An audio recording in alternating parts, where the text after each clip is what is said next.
All right, hi everyone. I think it's 12:30, so I think we can get started for the talk. Today we're very excited to have Noam join us for a talk. He's one of the incoming postdocs here at PLI. He previously completed his PhD with NetApco and at Tel Aviv University in the Department of Computer Science as well, working on theoretical foundations and applications of machine learning. He's also interned at the Apple Machine Learning Research Group and received the Apple AI/ML Scholars. So we're very excited to have you, and please take it away. Hey, folks. Very nice being here and to kick off this seminar series. Very looking forward to it. So I'll take this opportunity, since I'm a new postdoc, before I'll dive into the work that I'll talk about today, to briefly present my research interests. So in a line, foundations of deep learning. And what I mean by that is usually the goal is to develop theories that both help us understand why and how neural networks work, but also that we can use this better understanding to then improve practice. They give us guidelines that allow to improve the reliability or performance of neural networks. And I'm saying here theory, but it's not only mathematical proofs. The typical approach that I take is some combination of doing mathematical analysis, but also empirical investigation. Okay, trying to see if the math gives us predictions that we can test out, or maybe first we do the experiments to try to understand how things behave and see what we can prove or what we should try and prove. And if you plot this axis, so on the left here it works out purely empirical, that rely on experiments, and on the right, purely mathematical, then I'm interested in both edge cases, but usually my typical zone is somewhere in between. And it really depends on the project, how much there is theory versus how much relies on experiments. And in that past, I've worked a lot about understanding deep learning using notions of rank. Specifically, one of the main questions is how do neural networks generalize? Okay, it was a mystery and still is a larger mystery, how you take large neural networks, and even if you train a huge network, such as a resonant over CFAR10, it still is able to generalize. The conventional wisdom is that the training algorithms that we use, okay, gradient descent, they learn solutions which are simple in some sense. And perhaps the main line of research during my PhD, we showed that for some type of neural network architectures, you can show that these networks are simple in the sense that they have low rank for some appropriate notion of rank. And this, perhaps you can explain to us why they can generalize well. So this is one part of the picture. Okay, the model is simple in the sense of low rank, but there's also the complementary question of the data. Okay, deep learning works well, but not over all data types. So we also use similar types of tools and notions of rank to characterize properties of data distributions, which make them suitable for different architectures of neural networks. And the bottom line of that research is that these notions of rank, they can be very useful, both for explaining implicit bias in deep learning and also properties of real-world data that can then translate it to accurate prediction, to good generalization. So this is what I mainly did during my PhD. And in the recent years, I've been focusing more on fine-tuning language models, okay, better understanding their alignment process. And today I'm going to talk about recent work from this year's ICLR, which identifies a vanishing gradient problem when you use reinforcement learning to fine-tune. I'll just note that we also have an up-and-coming work, which will be submitted to ICLR, which focuses on more the direct preference learning algorithms, such as DPO. So their main premise is essentially have a prompt in a preferred and dispreferred response, and intuitively they want to increase the probability of the preferred response while decreasing the probability of the dispreferred one. But interestingly, in practice, people have noticed that oftentimes both the probabilities of the preferred and the dispreferred tend to decrease. So we shed light on why this happens and where the probability mass goes, and also show some surprising implications and failure cases that can lead to when you use DPO and experience for alignment. But this is a subject for a different talk. But if you're interested in this, I'll be very much happy to chat with you. So today we'll be focusing on the vanishing gradient work and the reinforcement learning-based methods. Okay, so I'll note that this was done during an internship at Apple last year with this wonderful group of people. And let's get started. So to this crowd, language models, they pretty much don't need any introduction. But for our purposes, what we care about is that a language model gives us a distribution over text. Okay, this distribution is denoted by p theta. Theta is the parameter of our model. We get a prompt x, And our model gives us a distribution over possible outputs. Now, after we train the language model to make it useful, usually we need to do some fine tuning. Can we align it or adapt it to human preferences and downstream tasks through some objective? One very straightforward way to do so is supervised fine tuning. You collect a pair of labeled examples. This is a prompt and a desirable response. You just minimize the cross entropy loss, next token prediction using your favorite grading technique. Now, this is very appealing because it's very straightforward, but it does come with its set of limitations. First, it's not entirely clear how to formalize human preferences through supervised fine tuning. Let's say that we want to make the model produce less toxic outputs. It's not entirely clear how we can do that. And the second major limitation is that obtaining this type of label data with high quality completion is very expensive. As an alternative approach that people have raised up and is being widely adopted is to use reinforcement learning to find examples. And the main premise here, okay, I'm going to refer to this language, to this family of methods as reinforcement fine-tuning. Okay, we'll include RLHF as a special case. Basically, we get some reward function. Soon we'll talk about where it comes from, and set of unlabeled. And now what we're trying to do is we use policy grading algorithms such as PPO to maximize our reward. Okay. Now, to be more concrete here, what we're maximizing is for a given prompt X, the value function of X. Okay, this is the expected reward, where the Y here, the outputs are sampled from our language model over the reward function. This is the objective that we want to maximize when we do this. And the reward function, as I said, okay, one comment. In this case, you train a reward model from human preference data, in which case this whole process is called RLHF, reinforcement learning feedback. But for our case, it won't really matter where it comes from. It can just amount some fixed reward function. For example, it can be some task-specific metric. Okay, it doesn't really matter. And you can assume that it's deterministic. Also, if it's random, it doesn't. You can just put here expected reward instead of it. Right? So this is the setting. And this approach has been used to fine-tune many of the state-of-the-art language models. However, today we're going to see that it can suffer from a fundamental vanishing gradients problem that somehow went unnoticed until now, where the gradient of the expected reward vanishes in cases where we wouldn't want it to vanish, or at least wouldn't expect it to happen. So this is a theoretical result, and then we're going to show through experiments that these vanishing gradients indeed of great practice and can harm the ability to maximize the reward. And then lastly, we're going to explore a bit the possible ways to overcome this issue. Okay, and please feel free to stop me and ask questions at any time. Right? Okay, so let's get started. And the quantity that is going to be important here, okay, it's a very simple quantity, but it's going to come up time and time again, is the reward standard deviation for a given input. Okay, so it's a measure that is defined per individual prompt X. And what it means, it's just that you take the standard deviation, the randomness here is with the respect to the language model, okay, the outputs that it produces of the reward. In other words, if for a given prompt, the model produces outputs that have roughly the same reward, the standard deviation is small. If it produces outputs that have various different rewards, the standard deviation will be large. Okay, that's it.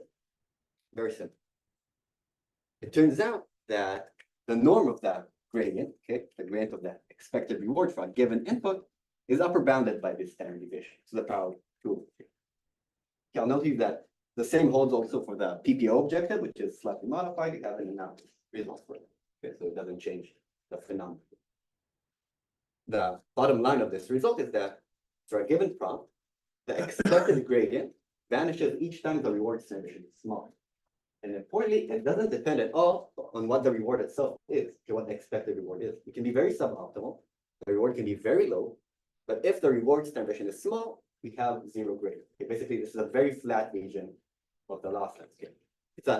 The reason here is it's rather technical. Okay, it stems from a combination of the fact that we use the softmax function to output probabilities for our next token prediction, and the specific form of the reward maximization objective. Okay. In particular, for supervised fine-tuning for the cross entropy loss, you don't have an analogous phenomenon. This is specific to this objective.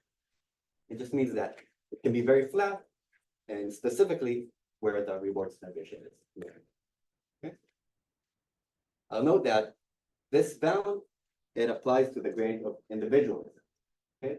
Which means that if you take a look at the batch or population of gradients, then it doesn't necessarily vanish for all of them. So what it means is you have some examples in your batch, for example, which the gradient is roughly 0 and they won't really contribute.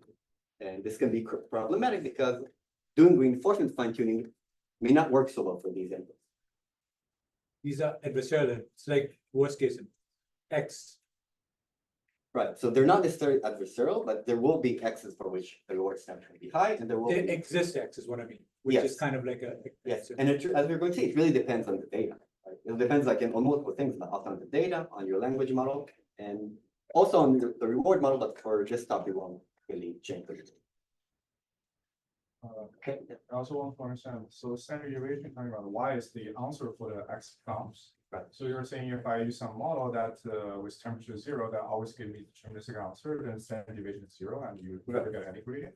Exactly. So actually, this part was known previously in theory. So it was known that for softmax parameterized policies and reinforcement learning in general, if you have a deterministic policy, a new deterministic, then the objective landscape is that like you have a vanishing gradient. What was not known is that, okay, it's not only when you're in these edge cases, which doesn't really happen in language models. Because in language models, you never really produce 0.9999. But it's just enough that your reward standard deviation is small, and then your gradient is still good. Okay, so this is a potential problem. And now let's see in experiments whether it comes up. Okay. And what we're going to do is we're going to take the group benchmark. It was published in last year's ICLR, and it contains 7 different language generation paths, the summarization, question answering, and for each one, there's a different reward. So it can be either a learn reward model or a task-specific method, such as Rouge or Blink, what people use in the NLP community.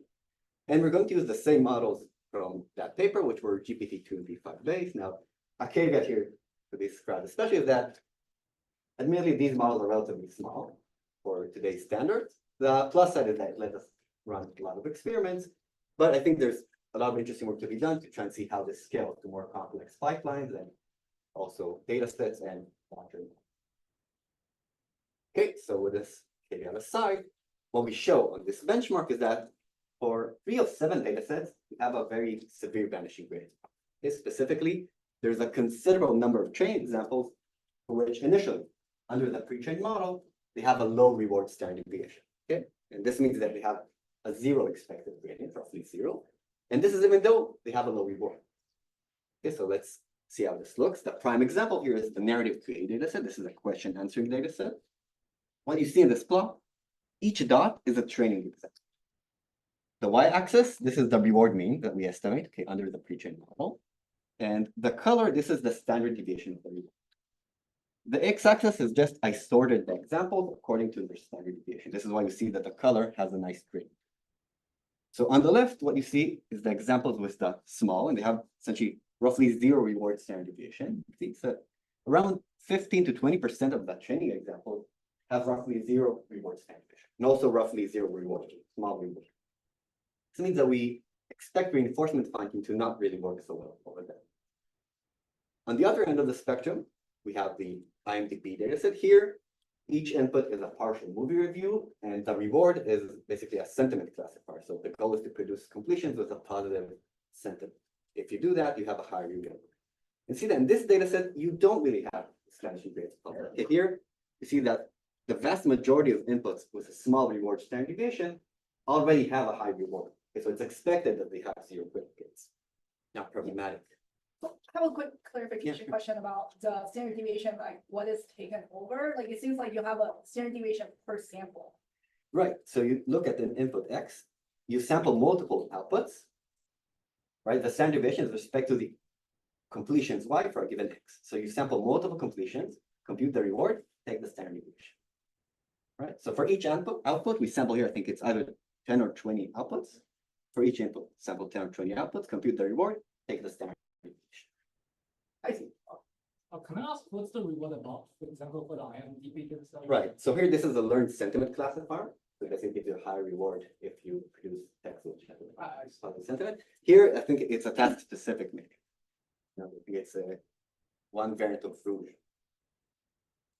In the case of RLHF for other history, you're learning a preference model from pairwise comparisons that are from Y's generated by the model from a given X. So there, if you have low standard deviation, that may actually imply that the reward is uninformative in that case, right? Yeah, it's a very good point, and actually this is kind of the, I was talking about in the last slide. I think this is one of the interesting things to look forward, where you train your reward model using the language model, and also insights from this work into how do you choose your language, your reward model. Like, so it leads to less mentioning. Very good point. So I'll talk to you about it in the last slide. Okay, so the bottom, yeah. I think there's a similar phenomenon in SFT as well. That, you know, not all, you have an SFT data set X, Y, and for many X's, the gradient is pretty small. So In supervised funding, the cross entropy loss, then the gradient is small. Okay, I'm just looking at, if you abstract the neural network, you look at the objective. The gradient when it's small is only when you're nearly optimal. no, for individual inputs. Right. I think at least there's like big difference in the size of it. Yeah, that's true. It's true that also in supervised funding, you can have that the size. Because you're looking at variance and. Exactly. And then when you normalize, it's true that also there you may have these type of phenomena, but here it's very pronounced. You also have, I'm not showing it today, but we have controlled experiments in it. Very simple environments. Like you use reinforcement fine-tuning to fit MNIST with like an MLP, and supervised fine-tuning, it's very simple for it, and reinforcement fine-tuning isn't able to do anything. Okay, so the bottom line here was that this is prevalent over this benchmark. And indeed, as we expect, reinforcement fine-tuning has limited impact over these examples with a small reverse standard deviation. So we can see this in the same type of plots. This is identical to what we saw before. Okay, on the top, it's the narrative QA, bottom, IMDb. Now, what we're going to look at is the same type of plots, but for the fine-tuning model. So here in the middle, this is a reinforcement fine-tuning model using PPO, and this is a supervised fine-tuning model. The x-axis is exactly the same. Okay, so if you look at the examples here, they appear here and here. The only thing that changes is the reward mean that we estimate using our new model and the standard deviation. And we can see that here, both, okay, in the data set where we have a severe vanishing grades problem, then supervised fine-tuning works a lot better than reinforcement fine-tuning. Okay, this is the training example. And more importantly, okay, if you just focus on the reinforcement fine-tuning model, you can see that it barely moves the rewards with these examples that have low reward standard. And this is particularly in contrast to the case where you don't really have vanishing gradients. And their reinforcement fine-tuning and supervised fine-tuning, well, they work roughly the same. Okay. How do you do the supervised fine-tuning for the rate of QA? Like how do you construct your data set? Right. So in this benchmark they proposed, basically you have ground truth labels, like the data set, they have ground truth labels, and they also have reward functions. So we can like kind of do both. And the reward function is often related to the ground truth label. So for example, in here, the ground truth label is one completion is a positive sentiment. Here it's some answer to the question.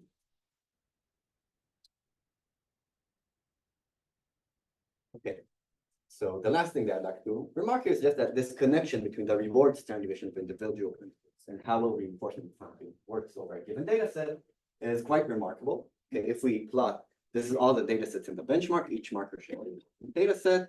Okay, it's a 7 data sets. The y-axis is how well reinforcement fine-tuning is doing. Basically, it's the gap between the reward that it achieves compared to supervised fine-tuning.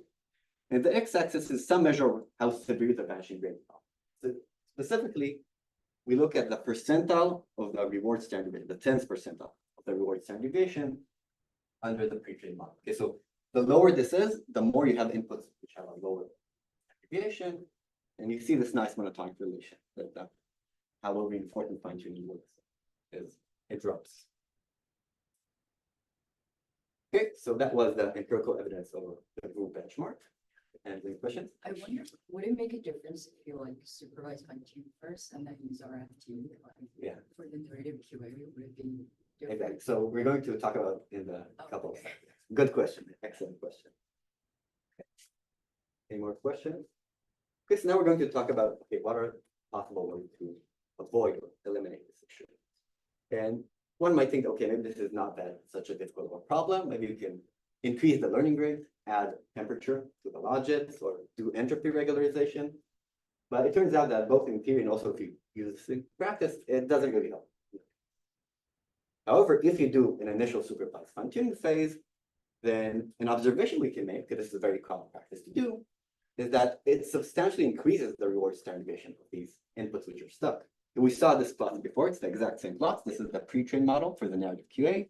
This is the supervised fine-tuned model. And you can see that for many of the samples, because their reward also increases some, but you can see that the color now is bright yellow, because they have a very large reward standard deviation time. And I think this is interesting for two reasons. First, it formalizes one way in which supervised fine-tuning is beneficial for this reinforcement fine-tuning phase. Okay, essentially helps mitigate these vanishing gradients. Another way to put it, it finds a better initialization towards the reinforcement fine-tuning phase, okay, which is less in a flat area for many of things. Now, the second thing, which I think is interesting, is that okay, doing supervised fine-tuning, it's not a silver bullet. Okay, still, you need label data, which can be expensive to obtain. However, if at least partially, the reason that supervised fine-tuning is beneficial is because it helps mitigating these vanishing gradients, then maybe it doesn't need to be that expensive. And maybe we just need to do a few steps on a few number of labeled examples, just enough to push the standard deviation up, and then it will work a lot better for fine-tuning. And we find that over the group benchmark, this is indeed the case. Okay, we can use roughly 1% of the labeled examples that were used in the original benchmark, and 40% of the optimization steps. And what you get is roughly the same reward. Okay, you do that partial supervised fine-tuning phase, very small amount of steps. Then you do reinforcement fine-tuning, and you get roughly the same reward as if you would have done a full supervised fine-tuning. Okay, so the bottom line here is that the initial supervised fine-tuning phase may not need to be that expensive for mitigating this problem. Okay, of course, it depends on your data set. It can vary. This is what we saw with this. Do we know the reason why it mitigates this reward? Right. So Like, is it something to do with like distribution alignment? right. So the reason this comes up from up here, obviously, it's probably not the only reason of compounding factors here, is that you can see that it increases the reward standard deviation. But more intuitively, what happens here is that you get a better signal. You get ground truth labels that, for example, narrative QA, what happens? Okay, the prompt is a question followed by text, and the model needs to answer the question. Initially, often the model doesn't even answer the question, just creates a completion to the text that you give it, creates another story. So the supervised fine-tuning only need a few samples for this case to show it that, okay, you need to answer these questions, and then suddenly it starts to answer them, maybe wrongly, but now it gets different rewards, and you have more of a grade. This is kind of the intuitive explanation. The formal explanation that it appears as the standard deviation, this is one reason why. Do you see when you increase the number of labeled sample, it just doesn't change the final result? So In yeah, this setting. not very much. So in this setting, so I think it really depends on data set difficulty, and this is also I'm going to touch on the last slide for future work. But in this setting, yeah, 1% you get like 96% of the whole. So yeah, you don't gain much by using more. But it's just for this. Yeah, I think this is a very interesting thing to present this. Yeah, because there are this recent consensus, like there's a blog post saying that industry people find out that you just do very little SMT and you scale up the preference tuning by like way more magnitudes, more magnitudes, like the scale. And I think this could be related. Yeah, I definitely think that it's related. And yeah, I think here also we're just like randomly choosing 1%, and in the end, I think that this is probably for more difficult settings, we can do something that is better. Okay, so let me conclude. Let's see what we saw is first we identified a vanishing grains problem where the expected grain for a prompt vanishes each time its rewards tend to be small, okay, which even if its reward is low, and this is quite undesirable. We then saw that these vanishing grains exist and can harm the ability to max forward. And now we discussed possible solutions where currently a very promising candidate is the initial supervised fine-tuning phase that people often do. And this sheds light on why it helps. And also we saw that it doesn't need to be that expensive. And I think indeed the main takeaway from this work is that it identifies this quantity, the reward standard deviation of individual inputs, which is very easy to estimate. And it seems to be very critical to how well reinforcement fine-tuning works, okay, very indicative of it. So if you're doing reinforcement fine-tuning, then you can estimate how bad of vanishing gradients you have, and then you know perhaps you need to do some intervention. Maybe you need to do more supervised fine tuning, okay, to make it work better. And I'd like to conclude with two, I think, the most concrete potential directions for future work, which I think both of them, they were brought up already during the talk. And of course, there's many others, I think, but this is the two most concrete. So if anyone is interested, I'll be happy to talk about it. So the first one is about data selection. So what we did here is we just randomly took 1% of the data, and for these rather simple data sets, it worked extremely well. But now when you try to use human feedback in more complex settings, then just randomly choosing the examples may not work as well. And perhaps we do something better. And second question, okay, this is the data. Through this talk, we had the reward model being fixed. Something that Ben has raised is, okay, now that we go to doing RLHF, how do we select our reward model? In general, okay, nowadays there are more and more models that are being released. Do you just take the best model from reward bench and use it? Is it the best thing to do? I think the interesting part is that the insights from this work suggest that this is not the case. Okay, maybe you need a model which is more closely trained to your current language model. Okay, so I believe that the reward standard deviation measure can be useful both for designing algorithms for data selection. Okay, maybe it can help identify which examples we need to do more supervised fine-tuning on to get them unstuck. And also, how do we select a reward model? How do we select a reward model such that it gives a better signal? And I think this is a question which is in general interesting, but specifically, maybe we can use this measure to better understand how we can choose a reward. So I'd be very interested to chat about these possible directions and in general about research, so feel free to reach out.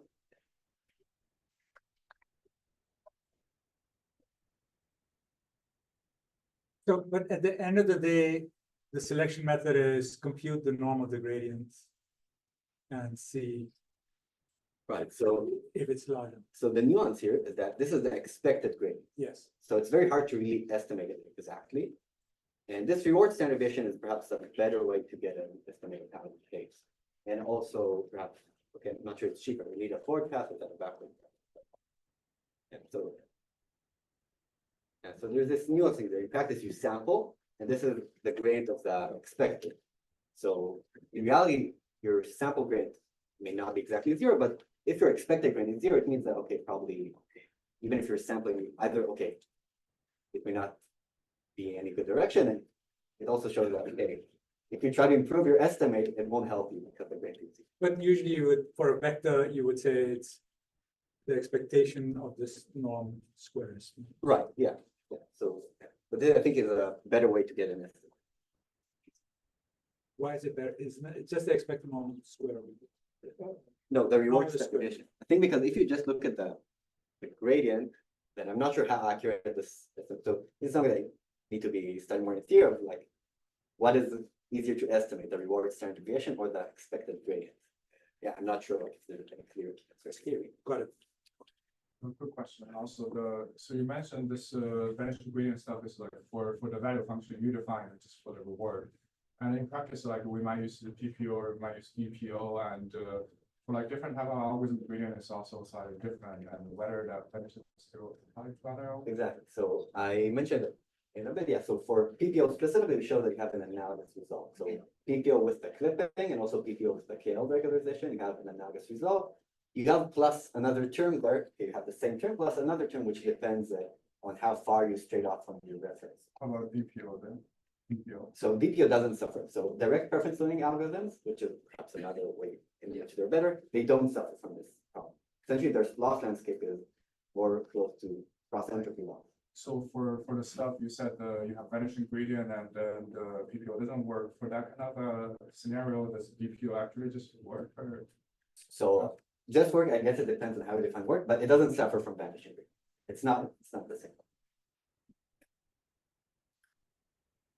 Have you any sense on why the samples like has various low variance? I'm wondering whether there are two reasons. First, that if these models like generate nonsense answers on these prompts, so like these answers are all very bad, so there is no positive signal for the gradient. And the other is whether the model, policy model itself is has a very low diversity. diversity even if you tune up the temperature. Yeah. So what do you think about this? Definitely, it's related. So if your model doesn't create diverse outputs, then this can create a low reward standard deviation. And yeah, it really depends on the setting. By the way, I think it's a nuance, but interesting part is that even if you see all the outputs in the world, and you're in this optimistic setting where you can get all the possible outputs, all the possible responses, you get the reward for all of them, then the grade is still 0. Okay, so it's like, it means that even if you were in this optimal case, you still have a vanishing grade because of it. Cool.